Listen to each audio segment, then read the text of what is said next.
Magandang araw mga bata. Narito na ang ating aralin sa Language Quarter 2, Week 8, Day 1. Layunin na kapaghihinuha ng nararamdaman ng mga tauhan at pagsunod ng mga pangyayari sa kwento. Okay, maglalaro tayo. Ang tawag natin sa laro ay Bring Me. Okay, alam ko, alam nyo na to kasi lagi itong nilalaro sa mga parties. So, ngayon, individually nyo itong gagawin kahit nasa bahay kayo. Kapag sinabi ko na Bring Me, ay dadali nyo sa akin ang bagay na aking babanggitin. Okay, maliwanag ba? Ready na ba kayo? So, umpisahan na natin. So, meron kayong 10 seconds para humanap nung ipapadala ko. Tingnan natin kung ilan ang makukuha nyo. Bring me. Dalhan mo ako ng bagay na nagsisimula sa letrang S. Again, maghanap ng bagay na nagsisimula sa letrang S. 10, 9, 8, 7, 6, 5, 4, 3, 2, 1. O, ano yung mga nadala nyo na nagsisimula sa S? O, ang dami dyan sa bahay. O, halimbawa, sino may nakapagdala ng susi? Sapatos. Salamin. Ano pa? Ano pa kaya mga nadala nyo na nagsisimula sa letter S? O, sintas. Nandun na rin yun sa sapatos. Sipilyo. Meron pa ba kung ang pagkain nyo ngayon ay sopas? O, pwede yun.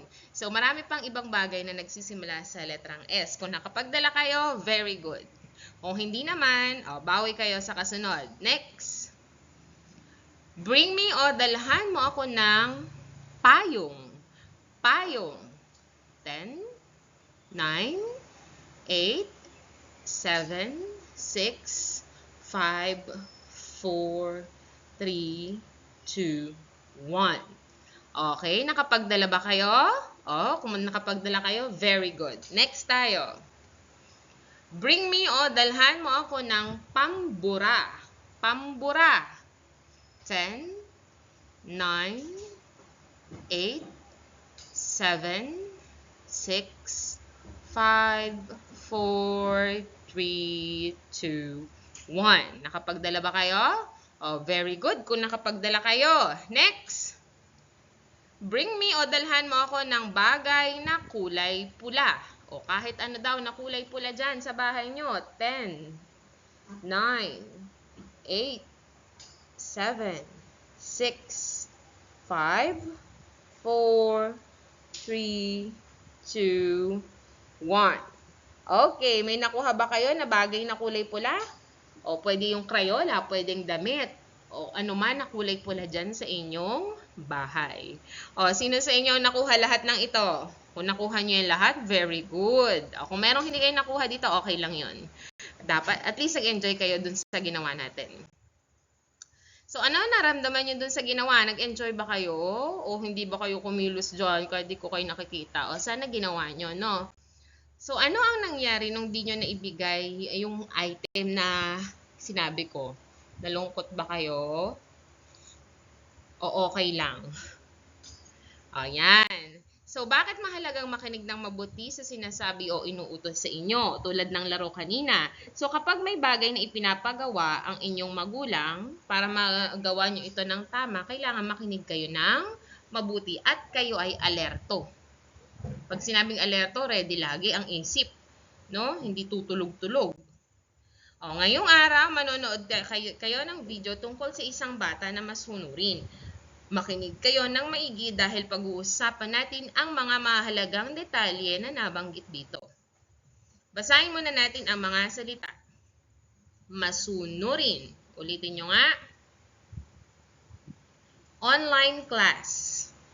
Online class, kagaya ng ginagawa natin ngayon kapag kayo ay sa bahay nag-aaral at pinapanood nyo ang video na to. Ang tawag dito ay online class, asynchronous class. Ibig sabihin ng asynchronous, pwede nyo mapanood yung video anytime na available kayo. Pag naman sinabing synchronous, may designated time na sinabi si teacher na mag-limit kayo. Halimbawa ay 8 o'clock ang online class nyo. Lahat kayo papasok sa isang online platform. Tapos, magkikita-kita kayo dun sa screen. Laptop. Alam nyo na ba yung laptop? Madalas siyang ginagamit ng guro nyo pag siya ay nagtuturo.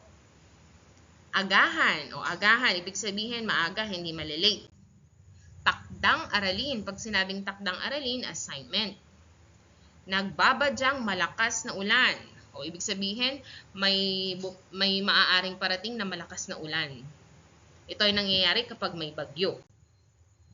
So, panoorin ang kwento na Si Maya ang Batang Masunurin. Ano nga muli ang pamagat? Si Maya ang Batang Masunurin.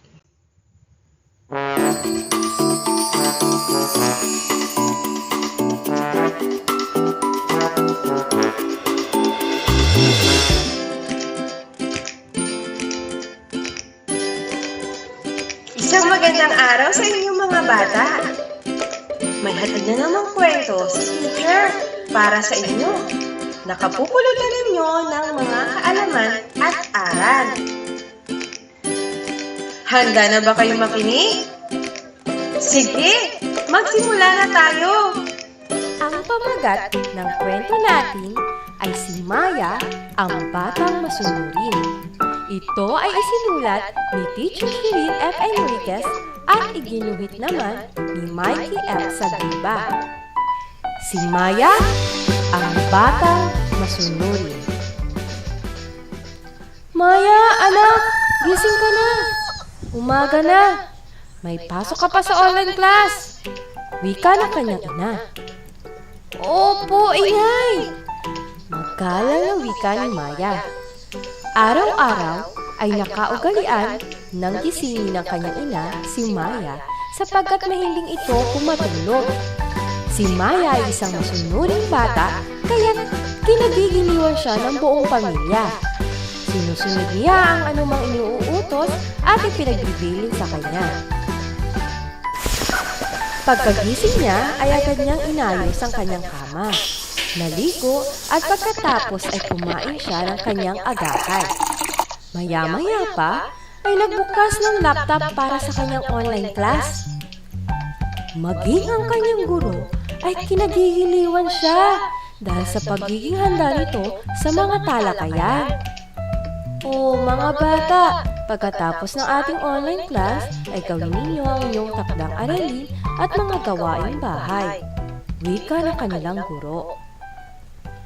Pagkatapos ng klase, ay agad-agad na kinuha ni Maya ang kanyang takdang aralin at sinimulan na ito. Maya! Maya! Maya! Maaari mo ba ako anak tulungang ligpitin ang mga sinampay na damit? Madilim ang langit at nagbabadyang may malakas na ulan na parating. Nag-aalalang wika ng kanyang ina. Opo, inay! Agad na tugon ni Maya. Mabilis niyang iniwan ang kanyang gawain at tinulungan ang kanyang ina sa pagliligpit ng mga damit. Pagkaraan ng ilang saglit, ay bumuhos na ang malakas na ulan.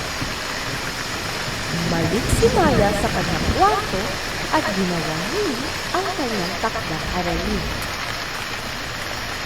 Dito nagtatapos ang kwento ko.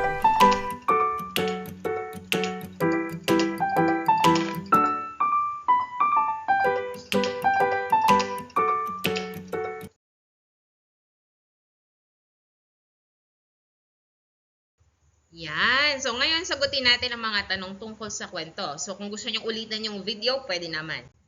Sino-sino ang mga tauhan sa ating kwento? O, si Maya at ang kanyang nanay. Ilarawan si Maya at ang nanay niya. O, si Maya muna.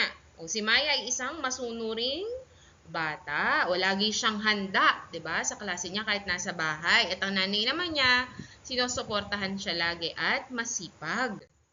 Ano ang inuutos ng nanay ni Maya? So, 'di ba, kahit na gumagawa si Maya ng takdang aralin o assignment niya, nung inutusan siya ng nanay niya, natulungan sa pagkuha ng mga sinampay dahil uulan na nga, sumunod pa rin siya. Hindi siya nagdabog, hindi niya sinabing, may naggagawa pa ako ng assignment. O, yan yung ibang bata kasi ganun eh.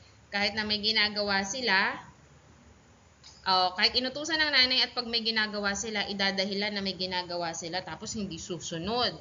O kapag gano'n, susunod pa rin kayo kasi emergency yun. Kailangan na maipasok kasi pwedeng liparin, no? Yung sinampay at mababasa ulit. Lalong tatagal si nanay kasi patutuyuin niya pa ulit yun. So, magiging doble-doble ang trabaho. Anong ginawa ni Maya kahit na siya ay nagagawa ng assignment niya tapos inutusan siya ng nanay? So, sumunod pa rin si Maya, no? Hindi siya nagdabog. Hindi siya sumimangot sa nanay niya. So, ano kaya ang naramdaman ng tauhan sa kwento? Una muna, yung nanay niya. O, syempre yung nanay niya masaya. Ano naman kaya ang naramdaman ni Maya kung inuutusan siya ng kanyang nanay? So, doon pinapakita na masunurin si Maya, no? Nung ginising siya, bumangon siya para umattend ng online class. Hindi siya nagdabog, hindi niya inawa yung nanay niya. O dapat ganun kayo mga bata, lalo na ngayon kung nag-aaral kayo sa bahay, hindi dapat kayo magagalit sa mga magulang pagka inuutusan kayo na mag-aral o may inutos sa inyo na ibang bagay.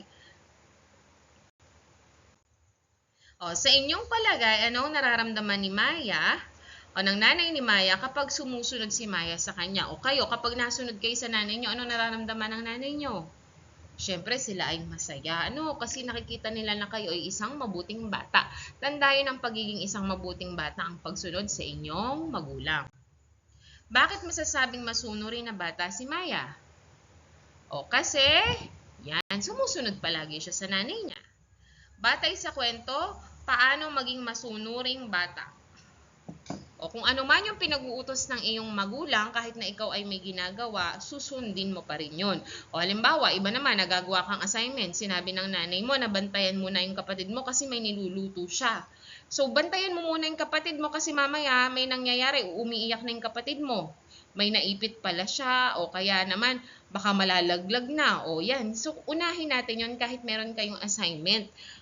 Kaya, mahalaga yung pagsunod. Huwag nyo idadahilan na naggagawa pa po ako ng assignment kahit maganda yung ginagawa nyo. Kapag inutusan kayo, sumunod pa rin kayo kaagad. Kasi baka kailangan kayo. Ngayon, pagsunod-sunurin natin ang mga larawan base sa pangyayari sa kwento. Gamit ang mga larawang, ikwentong muli ito. So, alin kaya dito ang una? So, eto yung 1. So, ginising si Maya ng kanyang ina dahil aattend pa siya sa online class. Pagkatapos ng online class, ayan, ito yung number 2. Ayan, ginawa ni Maya ang kanyang takdang aralin o assignment. Tapos, pangatlo, inutusan si Maya ng nanay niya na tulungan siyang ayusin ang sinampay dahil may nagbabadyang malakas na ulan. So, ito yung pagkakasunod-sunod ng kwento. O, anong inyong natutunan sa araw na ito? O, natutunan nyo na dapat sumusunod tayo sa ating magulang.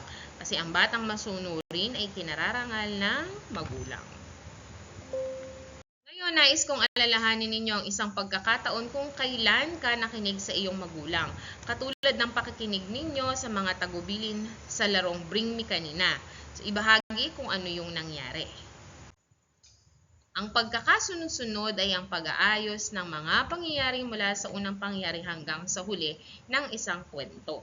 So, kaya kailangan makinig kayong mabuti para kapag tinanong kayo kung ano yung pagkakasunod-sunod ng isang kwento, alam nyo ang inyong isasagot. Ngayon, isulat ang bilang 1 sa kahon sa katabi ng unang pangyayari, isulat ang bilang 2 sa kahon ng tabi ng pangalawang pangyayari at isulat naman ang 3 kung ito ang ikatlong nangyari. Pagsunod-sunurin nyo ang mga pangyayari.